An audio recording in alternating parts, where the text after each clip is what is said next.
Now, I would like to introduce our presenter tonight. She joined Toastmasters about 14 years ago in Prague for social reasons. She was working in Prague for 3 years and wanted to meet people, but didn't want to meet people in pubs. So she joined Toastmasters. She's worked as an event manager for many years, and she says her biggest Toastmaster achievement was helping to organise the Run the Red Guinness World Record for the longest team speech marathon, which District 112 achieved in April 2019. She loves apartment living in central Auckland, and she earned her Distinguished Toastmaster Award in 2018. Please welcome Distinguished Toastmaster Sandy Hu. Thank you. Thank you, Distinguished Toastmaster Neville, and also Area R2 Director. Good morning to all of you Toastmasters from around the world. Thank you for joining me on this workshop, and I hope to make it worth your while. I will be sharing a presentation, and I will be able to distribute this as a PDF post the workshop as well. Can everyone see the first slide, which has the word speech ideas for when you have nothing to talk about? Some indication, there's some nods, so I'm assuming this is working. Otherwise, please feel free to unmute yourself because I cannot see you if you are nodding. So this workshop is for anyone at any point in time who needs to write a speech. You can be an older Toastmaster or a brand new Toastmaster, or even if you're thinking of joining, this is a workshop for you. It's practical, and it is oftentimes we have nothing to write about, that we really need to push out a speech. So how do we do this? Hopefully in the next hour, I'm going to show you some techniques, and we're going to go through some exercises together. So what we'll cover today is, firstly, speech writing myths busted. Spend a few moments on that because there's some mind blocks there that I find when I speak to especially newer Toastmasters. The second part is one topic, take one topic and convert that into 10 speeches. Third part is perhaps for more established Toastmaster, where you can rejig existing speeches. You just need a speech in a hurry and you just want to come up with something real quick that you've done in the past. Maybe it's for a contest, maybe it's for another club. You don't want to give the same speech. Number 4, I just want some structure. I don't need some topic ideas. I just want some structure. So this is something for you as well. So the aim today is, I guarantee, to help you leave with at least 10 speech ideas or your money back. All right, pay me what you think you are. What you need today: paper and pen if you have handy, just to jot down some notes if you want, some ideas, because we will have some exercises to do together. Electronic version, if you're typing away, that's fine as well. Otherwise, just to be engaged with your mind if you're out and about. I want your contribution if possible. Just unmute and type when asked to do so, and just join in for the parts that you can join in for. I would like a bit of sense of fun. I think we've had enough seriousness for 2020. It's a bit of a write-off, the first part. So let's have a bit of sense of fun today. Let's have some fun on Sunday, all right? Participation. It's funner. It's my presentation, so I can say funner. To do and to be part of the activities than just to watch, right? Wouldn't you agree? Yes? Nods of comprehension? No? And if you can, please speak up and ask questions. So you can type it, you can unmute and ask at any time. If you have that question, someone else will probably will as well. What I am not, I am many things, is not a mind reader. So there's no such thing as a dumb question. The dumb question would be one that's not asked. So could I just have a show of reactions and thumbs or something to say, yes, you can do this, you will participate? Thanks, Jessica. Thanks for that support. Appreciate it. Thanks, Neville. And I can't see the rest of my screen, so other people, thank you very much. Thank you very much. Let's get started. Here's some myths I find. People, especially new Toastmasters, I have nothing to say. I'm not an interesting person. I don't lead an exciting life. Or I've already talked about this. These are some of the things that they've done it in the icebreaker. And like, oh, I already told you, where I grew up and, things like that. I just don't know what to say for my other speeches. Well. I could prove to you that none of these statements are true, because rise of reality TV. Only one thing can explain why there are so many reality TV programs out there. It is because A, other people's lives are always interesting to us. B, your mundane everyday activities are someone else's insight. C, people actually quite like doing the same things and watching the same things over and over again. You know why? Because if you're the type of person that likes, say, crime, drama, or thriller, you will watch more crime, thriller, and drama. That's how Netflix gets to you. They know your preferences. So even though sometimes we're like, oh, I want to do something completely different. I want diversity. I want lots of spontaneous things. You like what you like. So let's bust these myths here. Your life is boring to you, maybe, but it is of infinite interest to other people out there. Everyone likes to look at what their neighbors are doing. If you're like me, and I hate to admit this, you will look at, when you walk past your neighbors' homes, if the windows, if the curtains are open, you kind of peep in and see what they're doing. Sometimes you see some eyes looking back at you and you like quickly look away. And that is because we are actually fascinated by other people's lives. Yeah. And your mundane activities, you're like, oh, well, I've done this forever. I do the cooking, I do looking after the children, I take children to sports or whatever it is, or I just do cleaning. There are so many YouTube channels of all of these things. You would be surprised. So if any of these statements have applied to you, or you've applied it to yourself previously, I'd like you to try and park that and just think about the fact that other people are interested in what you have to say. What you say about yourself or your life is actually of value to someone else. Right. So cover that part already. Well done. Got to time check myself. Second part, 1 topic, 10 speeches. This is the exciting part here. Here are the 10 ways to get 10 speeches out of 1 topic. So I'm just going to read this through for those of you who've got very small screens. So the first, you've got an icebreaker. You just give some general information. 2, you can organize your speech a bit better. 3, you can get to the point. 4, you use a lot of word pictures. 5, body gestures. 6, you use a lot of vocal variety. 7, you do some research. 8, you use some props, costumes. 9, you can discuss pros and cons. 10, you're inspiring them to do something, inspiring to action. Now, for some of our experienced Toastmasters, there might be alarm bells ringing, thinking, this sounds very familiar to the old competent communication manual, Sandy. Did you just rip this off? Yes, I did. I proudly just took the competent communication manual, and these are the 10 fundamental speeches that you were given as projects to do when we first did Toastmasters through the old paper program.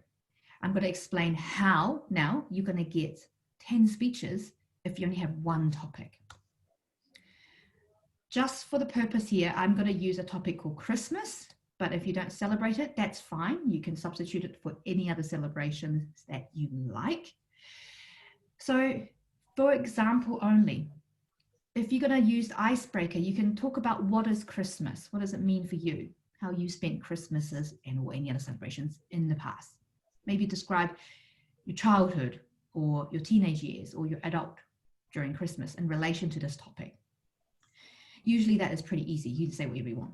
Number 2, get organized. So I want you to pick 3 things you like at Christmas time. Or it could be 3 things you dislike about Christmas time. I don't personally celebrate Christmas myself, but there are things I like about the Christmas period, and there are some things I don't like about the Christmas period. So you can be a bit more specific rather than talk about Christmas in general. You can talk about these three things. The next point is get to the point. And here I've just given examples why Christmas gifts are a waste of money. That may not be your opinion. You could say why Christmas gifts are absolutely essential. I'm just putting an example out there. So you can make a statement and explain why you think the statement. You can give some supporting evidence. You can give some stories. You can give some alternatives to people to consider. The fourth one, word pictures. This is one of my favorite ones. It is where you can describe just a simple slice of time, slice of life in great detail. So that means using a lot of descriptive words. Nothing has to happen. You could just be walking down the street. In Auckland, we have Franklin Road, where that particular road, the houses, every one of them, as if it's by contract, has beautiful decorations everywhere. People try to outdo themselves, I think, and they try and improve on their decorations every year, even if it's just walking down the streets. You can describe that in great detail. I've got here a night at a German Christmas market because I was there once. And nothing has to happen, but it is about using words to put the audience in that space and time and the mind frame with you. So going very deep dive and just using the senses. So the fifth one is body gestures. This one is quite fun and is more suitable for when you want to describe actions, usually children and animals. Interaction with other people is quite a good one. So maybe in your household, it's very chaotic. Maybe you're chasing cats and dogs and herding animals back and forth. This could be great use of body gesture. If we're moving on to number 6, vocal variety, one that I can think of about Christmas will be dramas. I often hear other people's stories around Christmas when they're interacting with dramas, and there's always someone crying, someone's always yelling at someone else, and someone always, says inappropriate things. And there's lots of good jokes, there's lots of bad jokes, and I think that is a great topic and way to talk about Christmas drama and using vocal variety, because you can change your voice to the different participants. You can act out a little bit the argument or the snoring grandpa in the corner. So lots of fun here. Number 7 is research. So I just put here who invented Christmas. Maybe the history of that particular topic is of interest. Recently found out that wedding dresses have not always been white. Yeah, it's quite a late invention. Christmas trees, Queen Victoria, apparently, who brought that into popularity. So a little bit of research into whatever you're interested in could be fascinating for yourself and also for your audience as well. Props. So that means having costumes, having additional things, having things to show and tell, just having things around and ready to go. Maybe for Christmas theme, that could be your decorations, your baubles. I don't know what else you do around Christmas. For American Thanksgiving, they have a lot of pumpkins and autumn leaves and things like that. So you can show us some of that, perhaps, because not all of us, once again, know what we do around Christmas. So it's always fascinating for me to see what other people do and how they celebrate and what sort of things they have around them to give them the feeling of spending time together with family and all friends. Number 9, I use pros and cons here. It could be a comparative topic here. So maybe Christmas versus Mātariki. This is quite a topical one because Jacinda, our Prime Minister of New Zealand, said as part of her election campaign that she will bring Mātariki and make it into a national celebration. For those of you who are not in New Zealand, Mātariki is essentially, but not quite, a Chinese Māori, of the indigenous people, Māori New Year, where a certain cluster of stars rise in the sky, and it usually happens for us in winter, which is around June, July. So we were going to make that, or she is wanting to make that into a national holiday. So maybe some pros and cons about that. Do we need another holiday? That was a great table topics that I heard in one of the club contests as well. And lastly, maybe you want to inspire your audience to action. Maybe you want to inspire people to be more socially conscious, to do a gift-free Christmas or a money-free Christmas, where you're spending more time rather than money on objects or things like that, or whatever it is your call to action. Maybe it's go clean up the beaches, go look after whatever it is, go adopt a pet, or don't buy animals, or whatever it is you're passionate about your topic. You can try and inspire your audience and call them to actioning your belief that you're sharing with them. So I went through that real quick. Are we still with us? Yep. Okay. Still good. Ratna's still good. That's great. Colin's still good. Perfect. Now it's your turn. So feel free to unmute yourselves or take a moment to pick a topic and write a title for each. So I'll give you some time for that as well. And I might ask some of you to share some of your topics and how you've written them with us. So shall we have 3 minutes? I'm just going to give ourselves 3 minutes.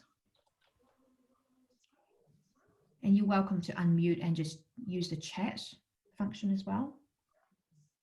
Neville, I might need your help if you see anything in chat in case it bounces up, because as I'm running the presentation, I'm just not able to show everything.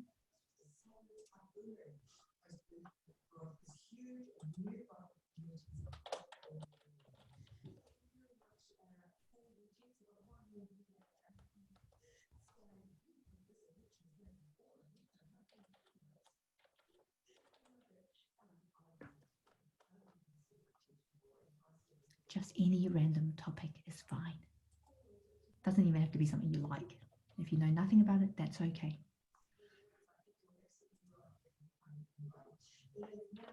Try and get a title for each of these if you can.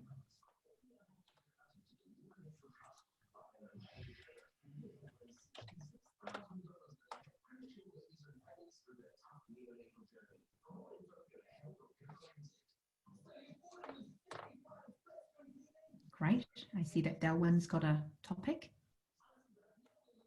Bella got an icebreaker. Fantastic. Well done to you. Ooh, dance therapy. I like that.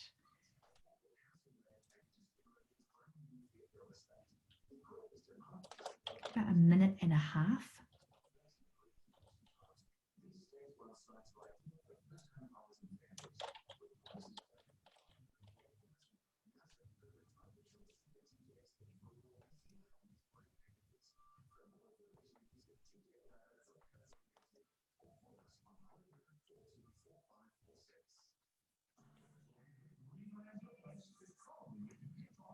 Great, thank you, Ratna, for sharing that. Homeschooling, that's interesting. I'm fascinated about how people survive this with their kids.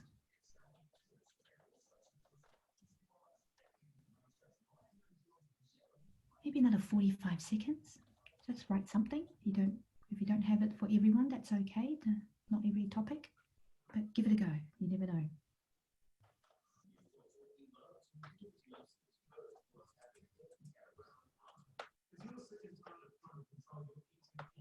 About 30 seconds there.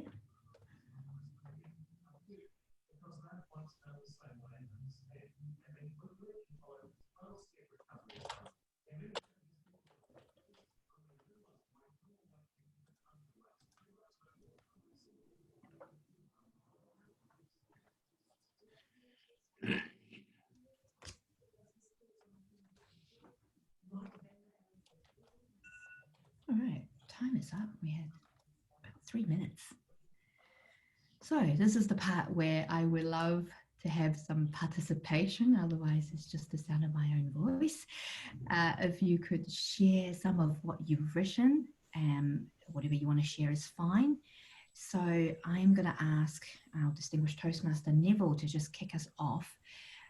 Tell us your topic and maybe what, if you've got all 10, then share with us what your topics are, or as many as you can. Thanks, Neville. Thanks, Sandy. My topic was my roots, and it's about my family. I'm lucky. I've already done this as a 45-minute presentation outside of Toastmasters. So initially, I have a double-barreled surname. And Sandy, you did say you wanted some fun in the meeting. So Yep. My whole legal surname is Ramsbottom Isherwood, hyphenated. You can't tell me any joke.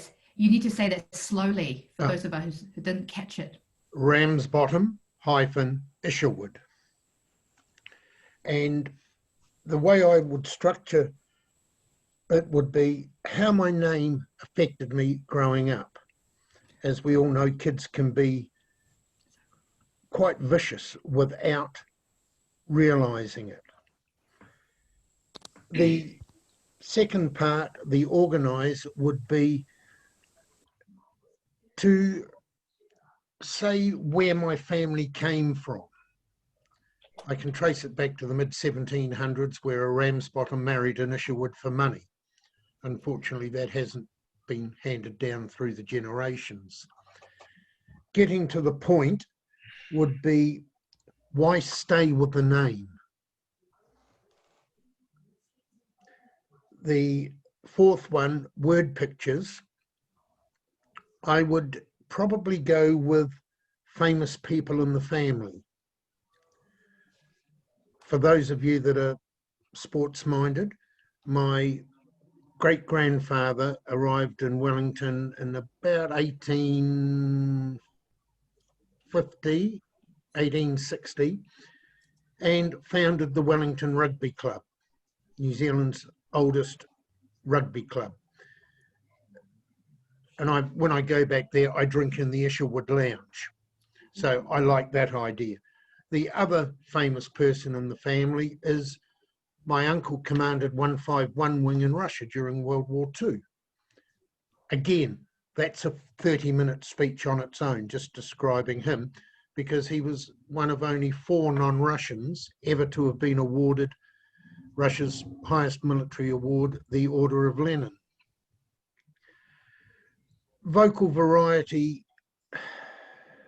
or the research, would be delving into more about the 2 famous people and where I went to find them and others around that. Props would probably be a PowerPoint presentation, including the video of Guyans, my uncle, being presented with the Order of Lenin by the Russian ambassador. Pros and cons and inspire to action, I'm still working on with regards to that. But number 10 would probably be, don't be afraid to go back and search your roots, because believe me, it can be incredibly interesting. Wow, thank you very much. Thank you so much, Neville. That's wonderful. Appreciate that. Could someone else share the topic and just a few of your topic ideas? Now, Darwin, you had something? Would you be able to share? I didn't actually get all 10 fine. ideas. It was the time was zooming past, so I just kind of wrote down things as fast as I could. I started with an icebreaker sharing about my family under the topic of family history. I thought that I could probably do a how-to of researching. For props, I was thinking showing books and websites that would be helpful if you were researching.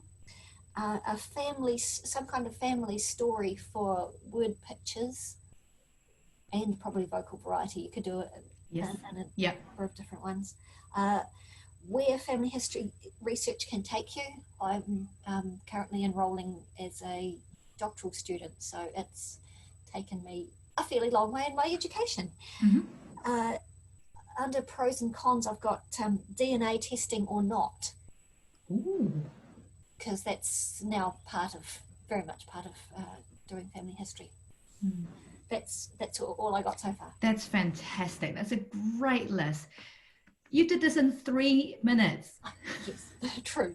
All right, 3 minutes. You know, if I told you before that, you know, write some 6 topics in 3 minutes, you would, oh, no. Well, we do have Bella, who is maybe a rather new Toastmaster. Would you be happy to share something about dance therapy or what you might have come up with in your 3 minutes? Sure.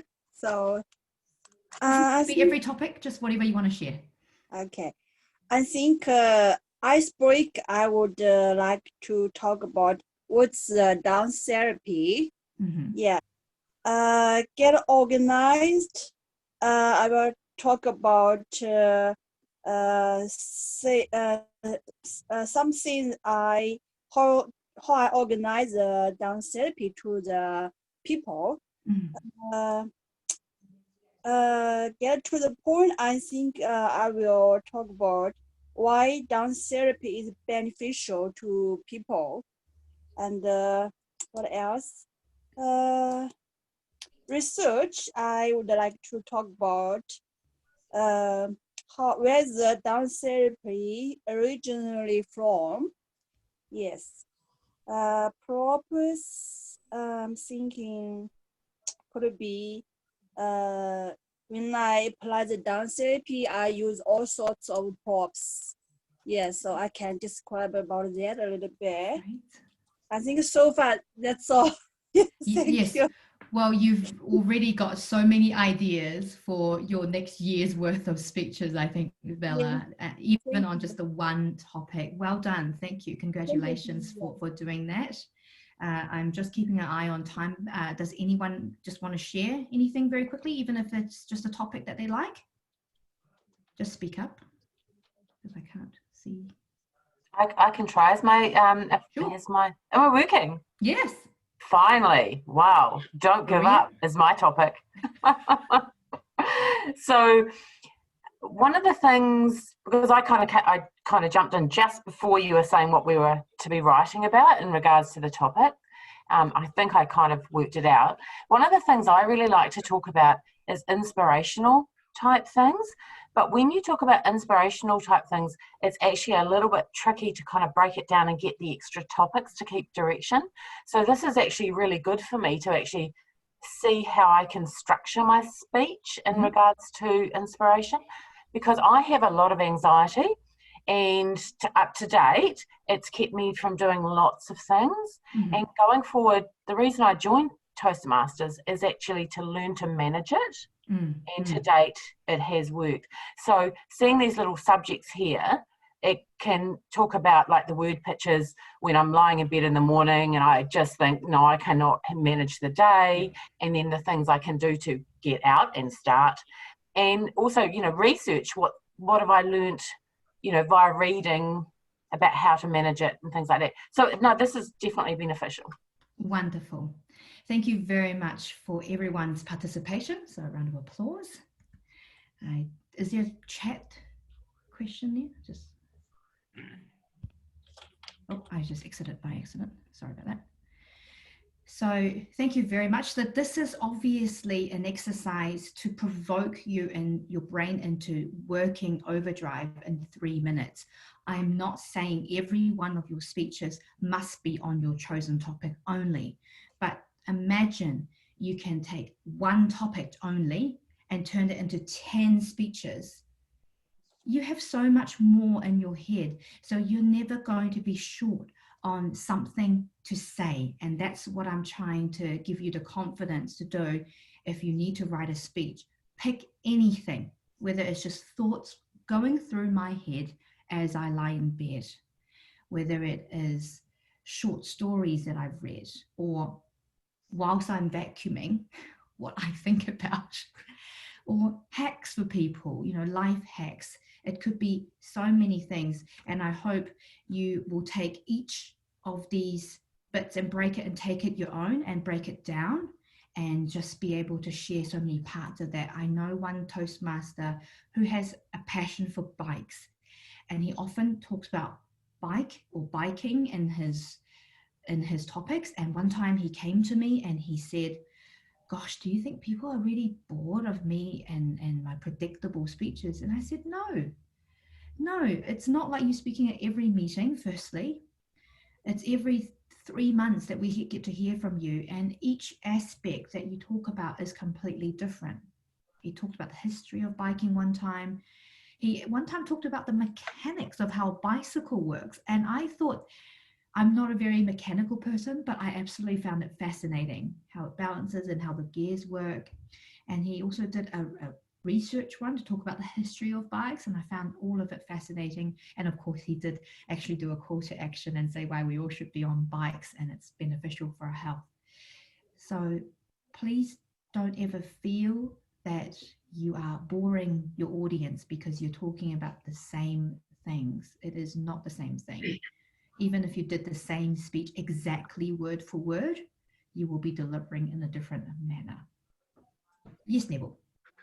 3 years ago, more than that, 4 years ago, in contests, I did a complete CC manual on one speech. It was entitled, If It's Humanly Possible, You Can Do It. It was talking about my life, but each one I focused on word pictures, descriptive language in it, body gestures. The next one would be focusing on the structure, and it was inspirational at any stage. So you can tailor any speech to any of the basic things that you can. And they're all available under Pathways anyway. Exactly. So here we are. Thank you for that. Right, I think I'm happy to move on, but if you did want to contribute anything, feel free at any point in time or at the end just to share what you've written up. Just gonna move on.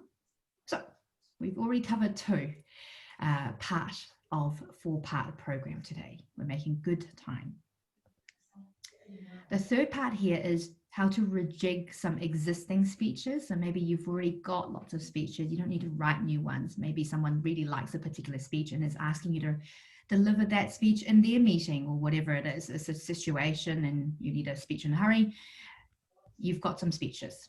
So here are some methods that, just in my experience, I find very helpful when I need to rejig my speeches in a hurry.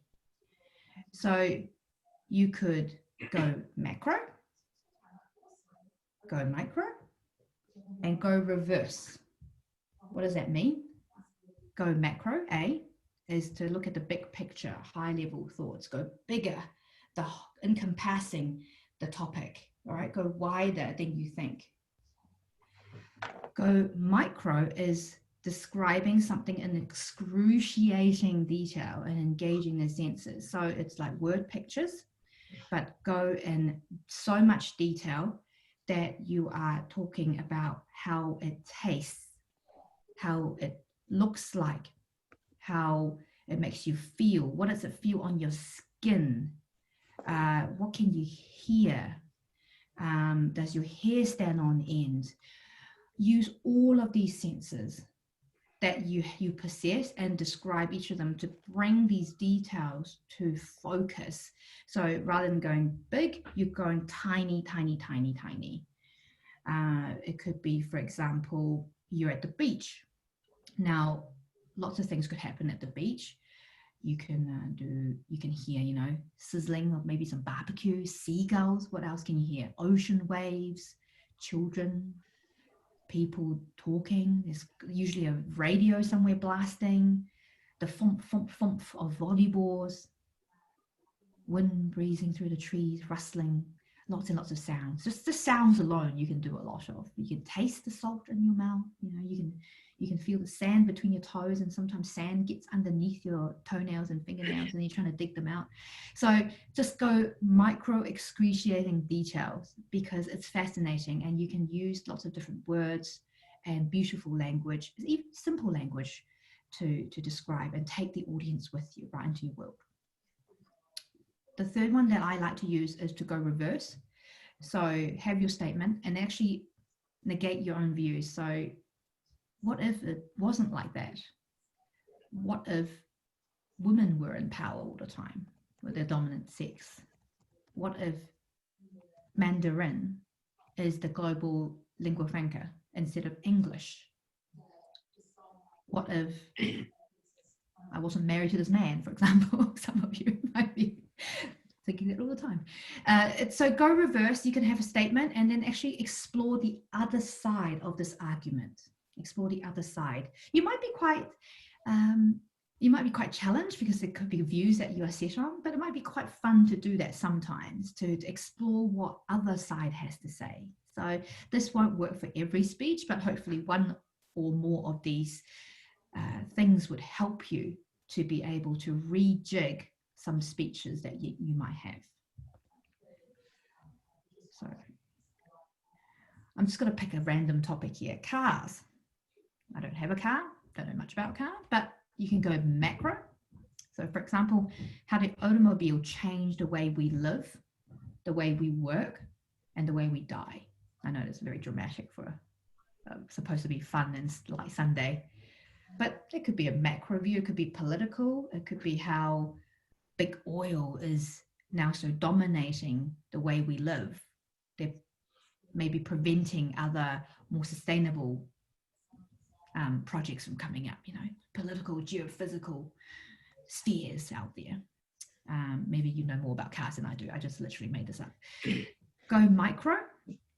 Now, if you can describe a new car, that's what I think of. You know, there's new car smells, and people just love a new car. My friend bought a new car and just took the pains and the pleasure to explain everything about the car, how it smells, how it drives, how it sounds, and how the cameras work, and then there's fancy sensors and it senses distances even on cruise control. So there's lots of things you can describe with pleasure or about something in detail, great detail. You know, leather seats, he was very proud of that. You can also go reverse. Maybe you love cars, but you can think about, what if I didn't have a car? What if I stopped driving tomorrow? What if tomorrow, because of COVID, they're like, no one can drive cars? What would happen? Maybe you can describe that, how you would imagine your life without a car. And I've put here a topic here, while I sold my car without regrets. You know, some people do that.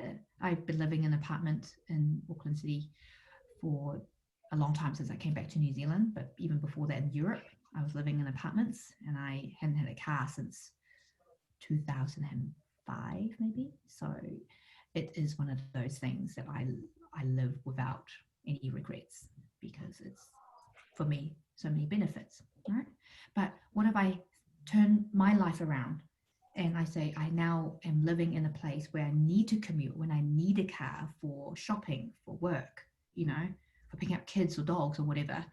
How would my life be then? How would I live? How would I act? What are the things that I would do? Would I still behave the same way? So these are questions that you can ask yourself to try and trigger something to help you with a speech, to refresh it, to rejig it, to say something different. So I'm gonna give you another exercise here. Your turn. Pick one of these 3 topics, just to save you from thinking of anything right now. Pick one of these topics: cats, TV, or travel. And maybe what your macro topic would be, what your micro topic would be, and what is the reverse opinion that you would have. You can just pick one of those: cats, TV, or travel.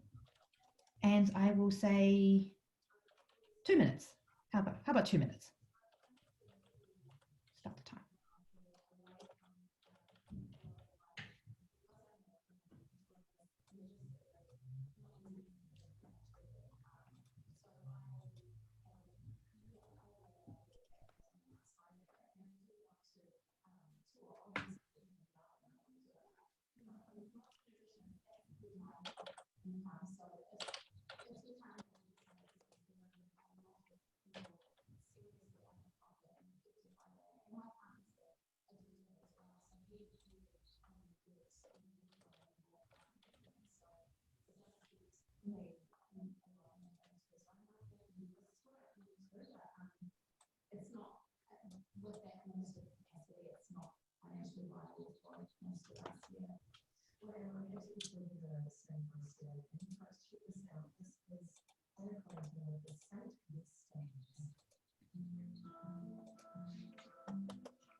So we got about a minute to go.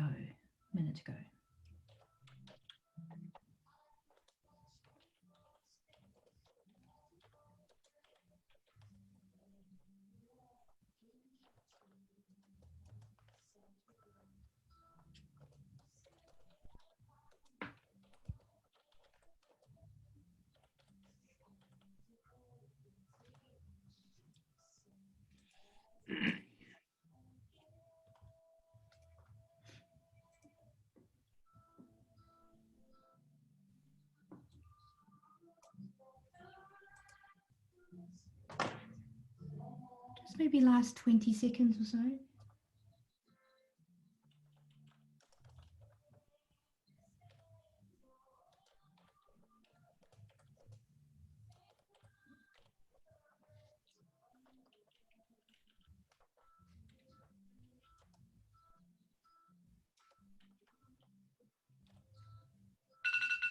Oh, there's the timer. So that's 2 minutes. Does anyone want to share? Maybe someone who hasn't had a chance to speak before? Hi Sandy, Ratna here. Hi, Ratna. Sorry, my connection is coming on and off. Anyway, reverse topic, I quite like that. I would say that if I have not migrated to New Zealand, then what would be my life back home? Ooh, fantastic. Thank you. Wonderful. Thank you for that, Ratna. Thanks. Anyone else?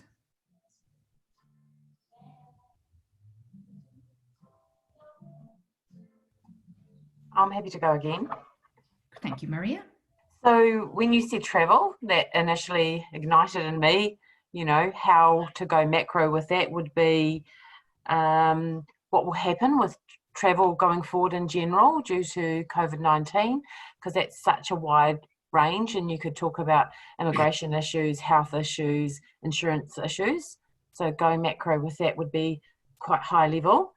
And then going micro with that would be my experiences of traveling in Korea with vegetarian daughters and how difficult that was, because in Korea it is very hard to find vegetarian places to eat, because you'll go into one and they'll say, but chicken, but fish, because they consider that's a vegetarian option. So that would be going micro.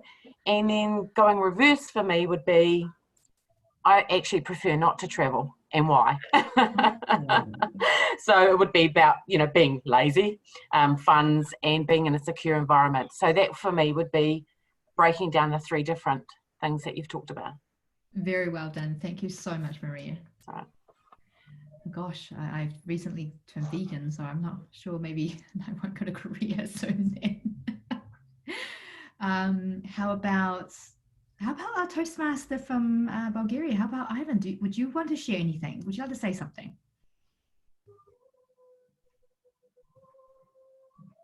Hello? No? Is he still there? Maybe a bit shy. All right. I think Mike had his hand up. Yes, please, Mike. Morning, everybody. Sorry about the late dial-in from Auckland. It was a matter of walking the dog. Very pleasant walk. Two things actually. One about cars, the reversing. I think not reversing cars, but at some stage, that's going to affect both Neville and myself. It's going to affect everybody in here eventually, because the government's going to say you're too old to drive. How are we going to deal with that? And that's the sort of topic I would put in as a reverse, to help people think about how they would deal with it should they not be able to drive because of legal reasons, not because they live in the city. But I chose TV on the macro. I thought, well, how about how TV has affected our ability to communicate with each other? Anybody who's been in a situation where the TV's been off for a couple of days has found, shortly after the kids go insane, that there are alternatives. How has TV affected that? On the micro side, I would go into what I enjoy watching and why, and that might well be an idea for an icebreaker. And as far as the reversal, what TV could have done, education, and what it actually has done, and that's, to me, largely, it's bringing in programs about Americans shooting each other. So I would speak in those terms for those three, if I was talking about television. Thank you very much, Mike. Appreciate that. All right. Wonderful. We'll move on. Now, it is, another exercise. Oh, Sandy, surprised. Your turn again. If you do have an existing speech, you could apply it to one of the below. Which speech would that be, and how would you apply that? If you don't have an existing speech, that's fine. In the next 2 minutes, maybe think about the go, macro, micro, and reverse for any other topic that you might have. So I will give ourselves another 2 minutes.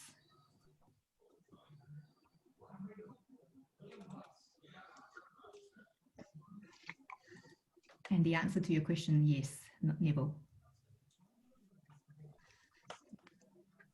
Oh, I think Neville should speak about the dog. What a cute puppy.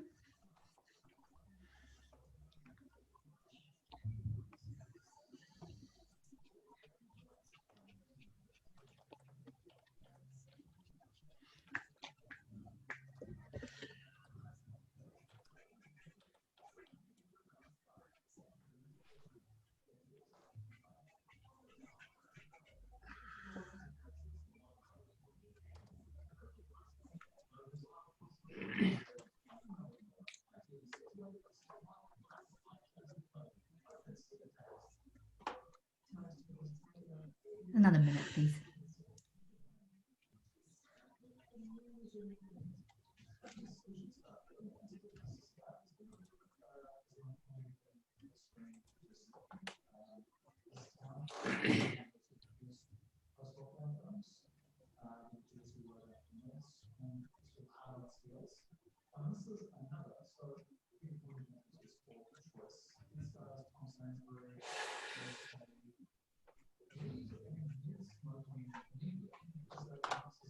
Half a minute.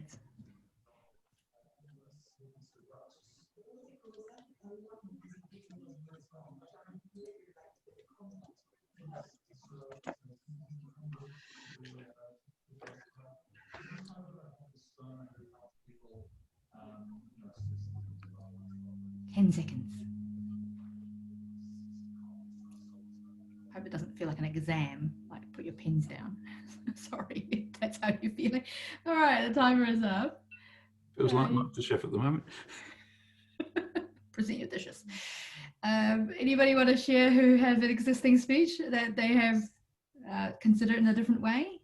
Who's got an existing speech? I can't see your faces, so I'm just going to ask Mike if you've got an existing speech you can rejig and how you've rejigged I've it. got something in competition at the moment, and that always means you're constantly rejigging it. Mm-hmm. It's really poking the vortex at the vegan lifestyle.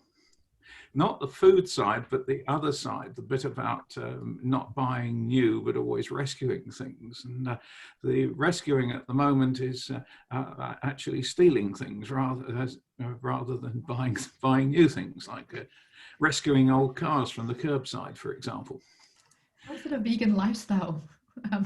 Well, actually, there was an article that provoked this speech. There's a British YouTube channel on the vegan lifestyle, which is far more than diet. It's far more than plant-based. It's the whole avoiding things from animals and tested on animals, and how that changes your lifestyle. So I'm constantly revising that as I think of other silly things to do. It is a humorous speech. I just want to state that I'm not one of those people that hold up signs in supermarkets. You know, I have a little postcard that says "This salad died," so that you can be vegetarian, just to remind myself that I shouldn't take myself too seriously. Leslie has feelings too. Thanks, Mike. That's why onions cry when you cry and you cut it. Yes, Neville. I have a speech I've got about 37 different versions of it. It's entitled, If It's Humanly Possible, You Can Do It. Mhm. And going the reverse of it, well, in that speech, because of Perthes disease and losing the use of my legs for 3 years and having to learn to walk again because of my parents' determination, if they hadn't harangued the medical profession to come up with something, what would my life have been like if I had just been left with the first medical diagnosis? Mm. And that's a scary outcome. Mm. So that is a way that I could reverse that speech Mm. totally and come out with a completely different. Mm. I And wouldn't it have been makes, playing senior rugby, senior cricket, or walking half marathons. probably not, but you surely now appreciate Yeah. your parents and your current existence a lot more after that speech. Thank you for sharing that. I was going to ask one of the other participants that hasn't had a chance to speak, perhaps Jessica or Odette. Did you want to share anything with us? Don't have to. I'll give you a chance. I've just been listening while doing other things in the morning, That's so all I right. haven't got pen and paper, but I will be going over this recording again. No worries. Thank you for listening and joining in. All right, we will move on. Okay, so that's that. We've covered speech writing myths and things that we should get out of our heads. We've talked about how you can turn just one topic into possibly 10 speeches. And we just talked about how to rejig or refresh some of your existing speeches. So some of you just go, I'm sick of topics. I just want a structure. Where do I start? I've already got a topic. I need to talk about this for my whatever wedding. So where do we start? I always say start with the end in mind. Oh gosh, that didn't happen the way I wanted. Something's gone wrong there. Let's do that again. Start with the end in mind, because no architect has ever thrown bricks down and just hoped that it turned into something. What do you want your audience to take away? As an event manager, I always put down on paper, this is how they're feeling now, acting now, or behaving now. How do I want them to feel, act, or know? What do I want to know after this event? So I think speech writing has a similar setup. If you know where you want to go, if you know what the outcome is, you know where you want to go, you can aim for it. But you can also do it the other way, where you just start writing and see where it takes you. But if you need to get somewhere, it's better to know where you're going in the first place. If you did start with the end in mind, this is already your conclusion. Your conclusion is what you should be writing first. You should be writing the first couple of sentences in conclusion or in summary. What I want you to take away from the speech is vegan lifestyle is great, or buy a car, it will change your life, or go travel, or don't go travel, or turn off the TV, whatever it is. All right, get a cat. Once you have your conclusion, everything can be grounded. That's your anchor. No matter where you're sailing, you go, oh, I want to share this. I want to talk about that. I want to talk about vacuuming. I want to talk about cats. I want to talk about, my trip down to Spain. No. Come back to your anchor, your conclusion. Is this part of your conclusion? Does the story about Spain or your cat or your coffee take you to the conclusion? If it does not, park it for another speech. It helps you concentrate. Once you've written your conclusion, then you have your intro, because most formulas will tell you that you should tell them what you're going to tell them, and then tell you what you just told them. So in a similar vein, your introduction should be a strong, bold, or intriguing sort of question. It could be a statistic. Did you know 1 in 5 of us will die in the next 10 minutes? That's not true. I just literally made this up. But it's a shocking statistic, right? I bet some of you were like, what? Who? Why? I don't want to do that. So something shocking, a statement, it could be a hypothetical thing. It could be a scenario. You could be like, imagine that you are 30 years old and you are allergic to water. Suddenly you've developed this allergy, you're allergic to your own sweat, you can't drink water, you can't touch moisture. How do you live? How will you be? You know, sort of hypothetical situations, and then whatever your topic is. Obviously, all of this is being grounded and being anchored by your conclusion. It doesn't have to be saying exactly the same thing. As long as that train of thought takes you to the conclusion, that is fine. So I would say, start with the end in mind. Write your conclusion. If it's a takeaway, I want you to be inspired to do this. I want you to go and donate bone marrow. I want you to go and try and run a marathon or whatever. You know, put that in first, because that would help. Okay. And then you move on to the body. What compelling reasons do you have for the audience for that particular point of view? So that fills up your speech, right? You can't just be like, yeah, go vegan, and then be like, yeah, let's do it because it's great, because I'm doing it, because I'm cool. I mean, some of you, that might be enough to persuade some of you, but most of you will not be persuaded. Some of you might be like, buy a car, it's great, cars are great for everybody. You know, that's probably not going to be compelling unless you have some sort of some kind of more to go into that sandwich. So I put here sex. Ooh, SEX. I know. It is only really, it's a trick. It's only to draw your attention so that, you know, you stop whatever you're doing in the background and actually pay attention to me for a minute, because it's a lot more exciting. The acronym stands for statement. Statement, S. E is explanation, and X is example. But it's a lot more exciting to say sex, right, than to say C. No one cares about C. Sex sells. So when you have some reasons, you can back it up. You have a statement.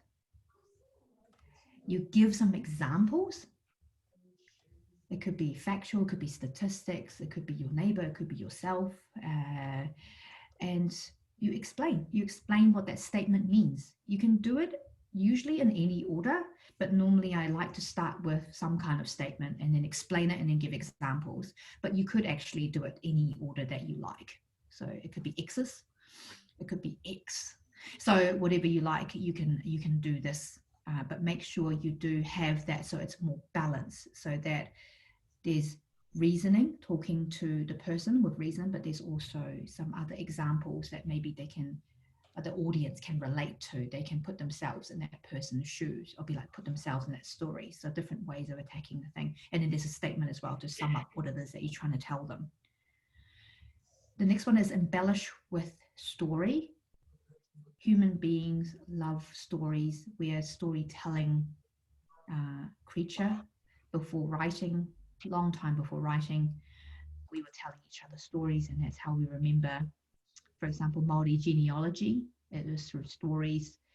Aboriginal people had their dreamland stories passed through, I think, 40,000 years of stories. They could describe mountains and rivers and lakes and places that hadn't existed, you know, for the last 25,000 years, because it's kept within the story.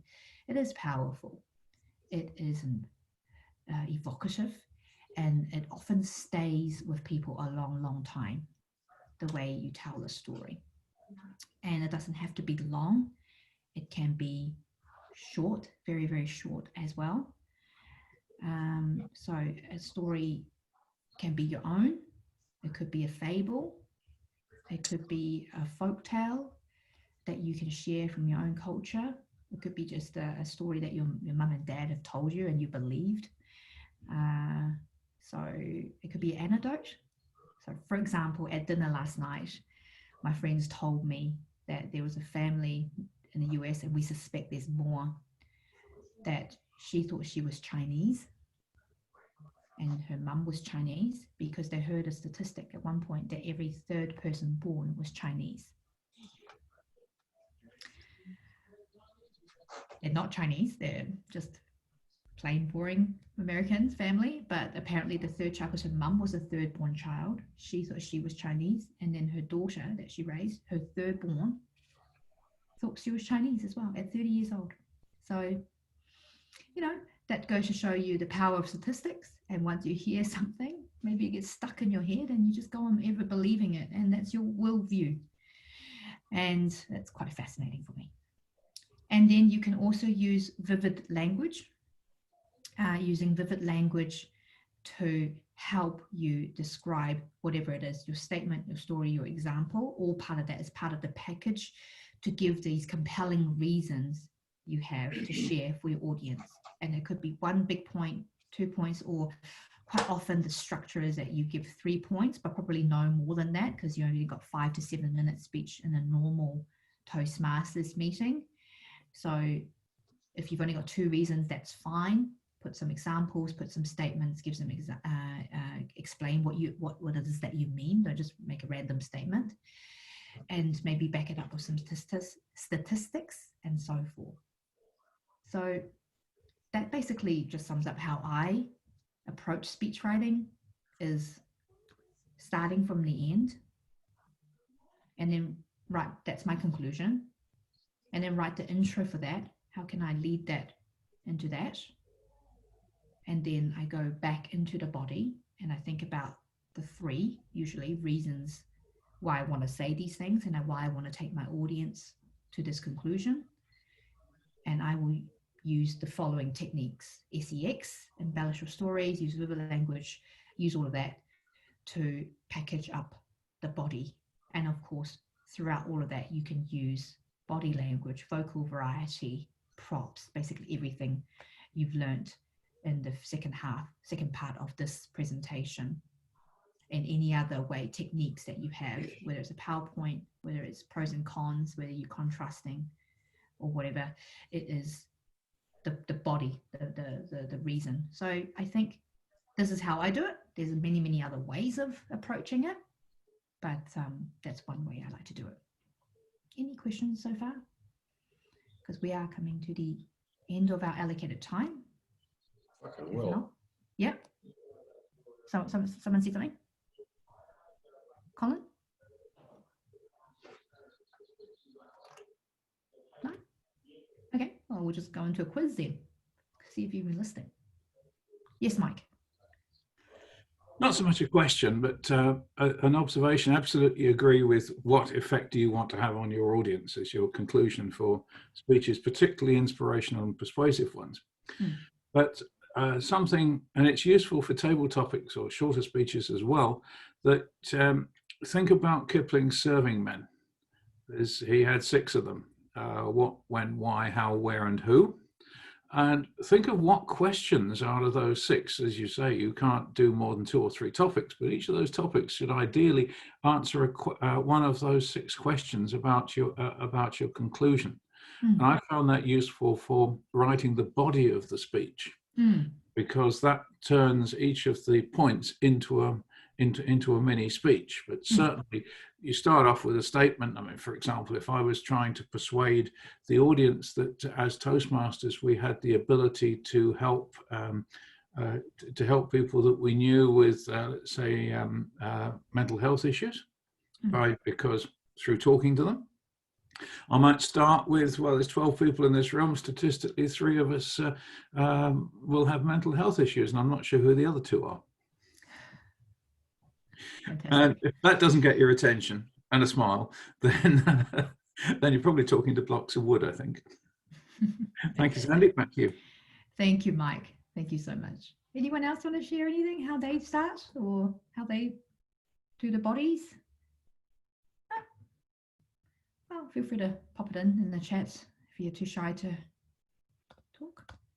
It's a wee quiz now. It's the end, so I just thought I would snap you all back to see if you've been listening. So this is a unmute yourself, kind of yell it out situation. Let's have a bit of fun. Right, it's going to be quick fire. There's only 5 questions, so feel free to answer. Colin, you're still muted, so if you want to participate, go and unmute yourself. There's no prizes here except just a pat on your back, and maybe you can go and have a cuppa very soon. All right, 1. Why is your life interesting? Someone give me some answers.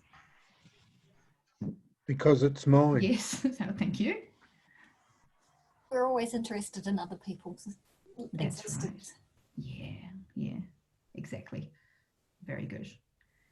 Because if I find other people interesting, they may well return the favour. That's right. You might learn something new, right? Excellent. Next, name some ways to get 10 speeches on one topic. Any 10. Adding vocal variety. Yes. Thank you, Ivan. Go back Inspiration. to the Yes, inspiration. Yep. Mike? Go back to the CC manual. That's got 10 topics. That's right. How are you going to put the same speech into each of those 10 topics? And that's your starting point. That's right. Well, some of us on this call don't have the special paper manual, so Yeah. get this PDF that I'm sending you and go back to that. No, but it is one way of answering that question. That's right. Yeah. Not wrong. Completely correct. All right. So there's lots of different ways to do it. Body language. You get body language, including facial expressions as well. Especially on Zoom, you can just there's a lot of face, hands, and things like that. So that's all you can focus on, and you can use props. Don't forget you can use pros and cons. So lots of different things. Excellent. How can you go micro? And don't say use a microscope, please. Well, do exactly that. Personalise. Yep. What does go micro mean for you? That one? Some kind of sense stories. Yes. Yeah. You can describe it in great detail.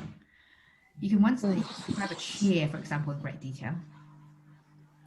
Concentrate on a single event. Concentrate on a single event. Great. Don't tell everything about your life. Just slice. Just 5 minutes, or when you wake up in the morning, or when you have your coffee. Exactly. What part of your speech do you write first, according to myself? Conclusion. Conclusion, the end. That's right. It's not the only answer. Just say. And have you got at least 10 speech ideas? Yeah. Yeah. Yes. Okay. Definitely. 5. I've got about 100 in the cupboard behind me. All right. Well, this is actually the end of my presentation. So I will stop sharing my screen now, and feel free to have any questions or anything like that. No comments. I think, Neville, there is a poll that I like to launch.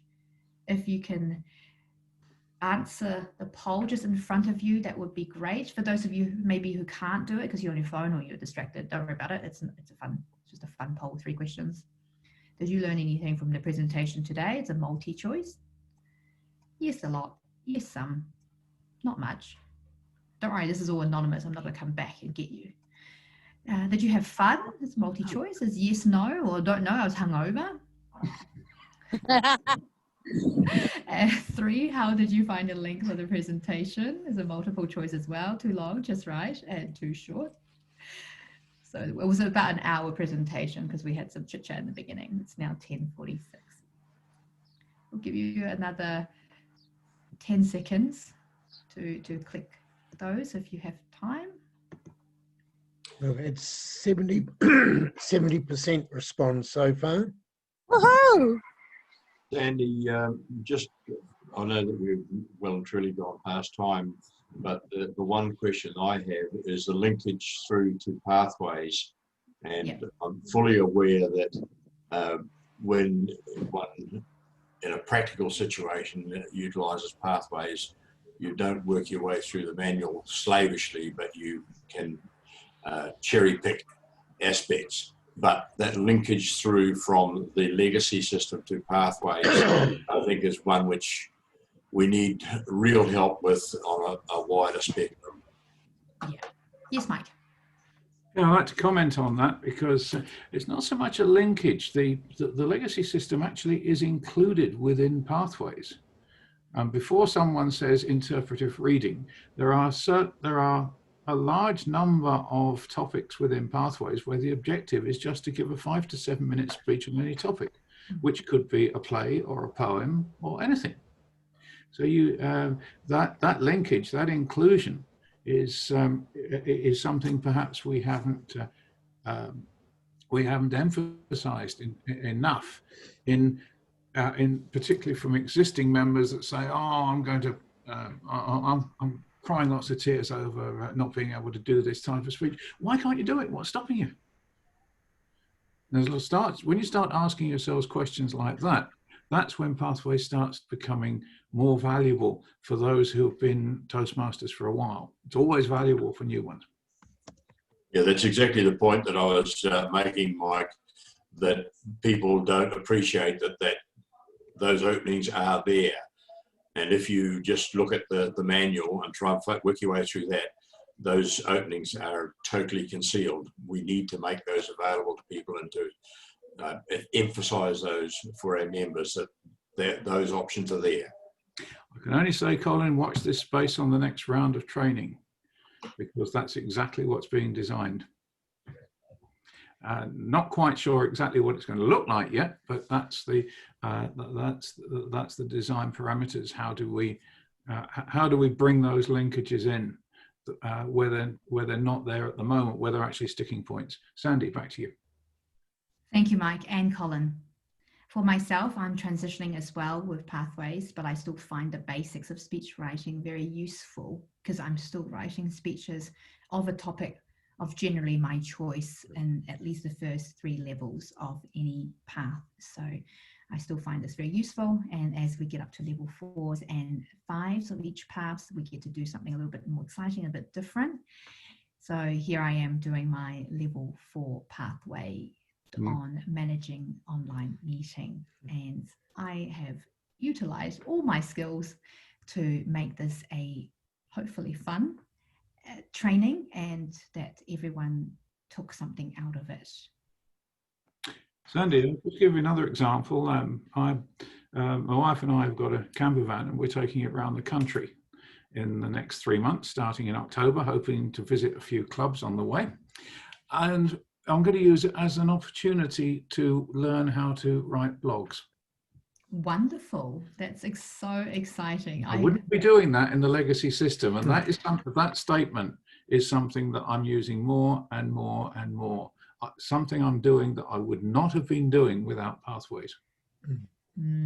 I agree with you. I am a very camera shy person, and even I was inspired to start a YouTube channel. I haven't started it yet, but I thought some sort of YouTube or Instagram channel where I share my travel tips, because I only ever do hand luggage when I travel, and a lot of people that I meet around the world are completely amazed. I'm like, they're like, I was like, this is all I have, and they're like, what, crazy, where the rest of the stuff? And I'm like, that's it, and they're like, so I am inspired to start something like that. I still haven't done it yet, but I am getting there. But like you said, without Pathways kind of opening up for me as an option, as an elective, I don't think I'll ever be like, oh no, gosh, no, don't put me on the spot like that. So I think there is a lot of opportunities, but I don't have to. None of this says, no one's putting a gun to my head and saying you must start a blog, Sandy. But I think it's like, oh, it's not that scary. I can learn to do it, and I can always shut it down if it doesn't work. So Sandy, you could combine that with one speech, one topic, 10 speeches, and put that in as improving your social media presence. Another possibility. There are all sorts of possibilities. I think I need to actually improve my social media presence first before I write the speech to do so. And it's I think COVID is putting a little damper on my content that I had dreamed of writing, because I had all these trips planned. I had 3 months worth of travel that is not happening right now. So you're reversing it. You're reversing it. Exactly. So maybe I can travel around New Zealand with you in your camper van with my little backpack instead. So I think we're out of time. So I would like to hand you back to Mr. Neville Isherwood. Well, thank you very much, Sandy, for your time and your presentation. Even for crusty old timers like myself, I got something out of today. And as Bella has just said, she's just joined Toastmasters and she got a lot out of it. So your time has been well worthwhile. There are a number of other presentations being arranged by, when I find the right screen, that are coming up over the next couple of weeks, if people can see them. Next week we have one on mentoring. The week after that, on the 4th of the 10th, enhancing evaluations with Helen Cartmill from District 72. She has made district finals a couple of times in evaluations. And then base camp managers and reporting the week after that. The mentoring will be run by Clifford Kerr-Phillips, just so that you're not always listening to me. So everyone is welcome to come along. It'll be at the same time, 9:30, even though I've allowed 10:45. Some of them will only go for an hour, some may stretch out a bit longer if they're interesting. So that's what's coming up from Division R. But once again, Sandy, thank you very much for your time today. I loved the presentation and we will see more of you because now District 112, unfortunately, has me in their membership list. If I was 10 miles further south, I'd be in District 72 still, but I'm happy to be where I am. The district's very happy to have you, Neville. We claims you. Thank you so much for the opportunity to speak and to be part of Division R today. I will share the PDF with you, Neville, and those who I know who you are, I can send it to you. Otherwise, please request it from Neville. For those that did not accept the invitation but just turned up, could they please put their email in the chat box so that I can then send the documentation out to everyone? Would be greatly appreciated. Sorry about that. Ratna, you told me you were coming. It's fine. Oh, okay, that's fine. Stop Okay, the recording. All right. You're good. Thanks. Okay, well, I can see some emails coming through, so that's great. But I wish everyone a fantastic Sunday. It's still nice and bright, and I hope you go enjoy whatever it is that you're doing, except for Ivan, who's probably in the evening.